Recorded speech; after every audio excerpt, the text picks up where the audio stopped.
The solar system. Why is it called the solar system? There are many planetary systems like ours in the universe with planets orbiting a host star. Our planetary system is named the solar system because our sun is named Sol after the Latin word for sun, solis, and anything related to the sun we call solar. Our planetary system is located in an outer spiral arm of the Milky Way galaxy. Our solar system consists of our star, the Sun, and everything bound to it by gravity: the planets Mercury, Venus, Earth, Mars, Jupiter, Saturn, Uranus, and Neptune. Dwarf planets such as Pluto, dozens of moons, and millions of asteroids, comets, and meteoroids.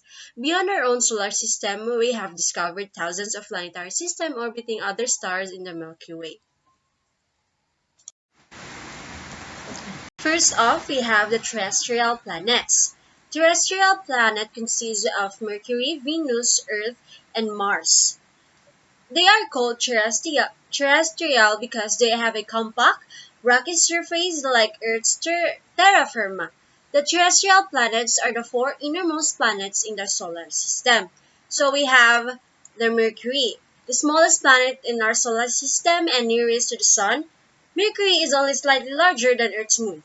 From the surface of Mercury, the Sun would appear more than 3 times as large as it does when viewed from Earth, and the sunlight would be as much as 7 times brighter. Despite its proximity to the Sun, Mercury is the hottest planet in our solar system. The title belongs to nearby Venus thanks to its dense atmosphere. Next, we have the Venus. Similar in size and structure to Earth, Venus has been called Earth's twin. They are not identical twins, however, there are radical differences between the two worlds.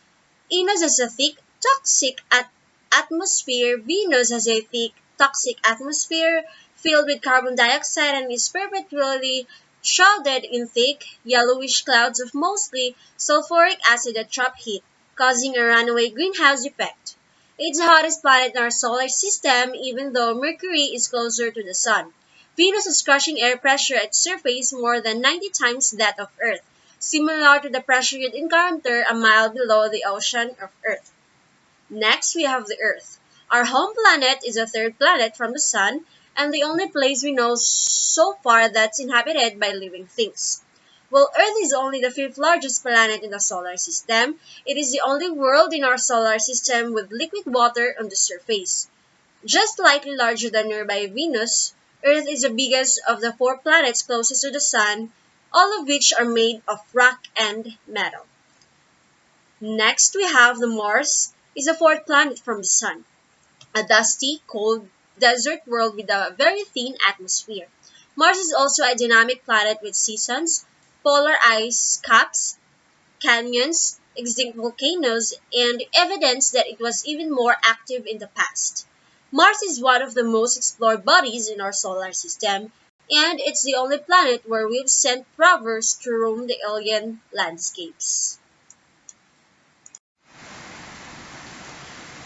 Next, we have the Jovian planet consists of Jupiter, Saturn, Uranus, and Neptune.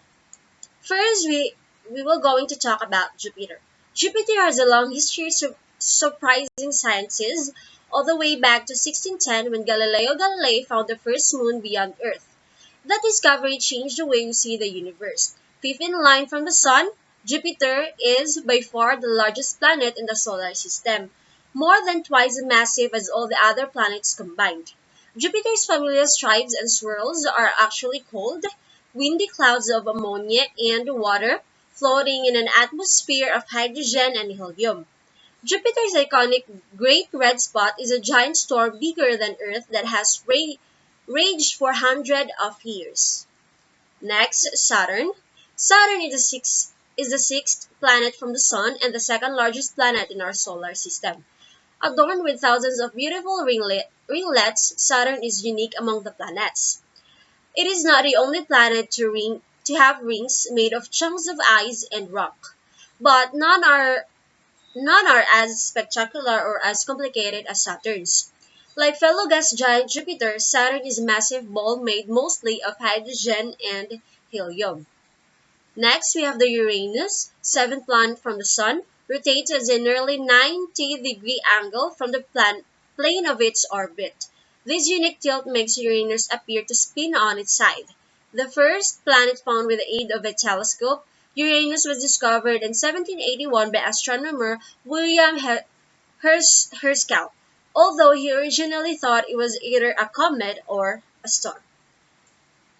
We also have Neptune, dark, cold, and whipped by supersonic winds. Ice giant Neptune is the eighth and most distant planet in our solar system, more than 30 times as far from the Sun as Earth. Neptune is the only planet in our solar system not visible to the naked eye and the first predicted by mathematics before its discovery.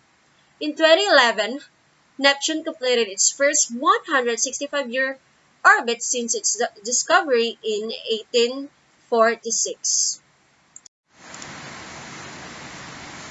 We also have the comets. Comets are cosmic snowballs of frozen gases, rock, and dust that orbit the Sun. When frozen, they are the size of a small town. When a comet's orbit brings it close to the Sun, it heats up and spews dust and gases into a giant glowing head larger than most planets. The dust and gases form a tail that stretches away from the Sun for millions of miles. There are likely billions of comets orbiting our Sun in the Kuiper Belt and even more distant Oort cloud. Asteroids, sometimes called minor planets or rocky, earliest remnants left over from the early formation of our solar system about 4.6 million years ago. Most of this ancient space rubble can be found orbiting the Sun between Mars and Jupiter within the main asteroid belt. Asteroids range in size from Vesta, the largest at about 329 miles or 530 kilometers in diameter, to bodies that are less than 30 feet or 10 meters across. The total mass of all the asteroids combined is less than that of Earth's moon. We also have meteors. Meteors are often referred to as shooting stars or falling stars. Simply put, a meteor is a meteoroid that has entered Earth's atmosphere. A meteoroid is a small body of matter usually composed of dust or rock that travels through outer space. A meteor that reaches Earth's surface is called a meteorite.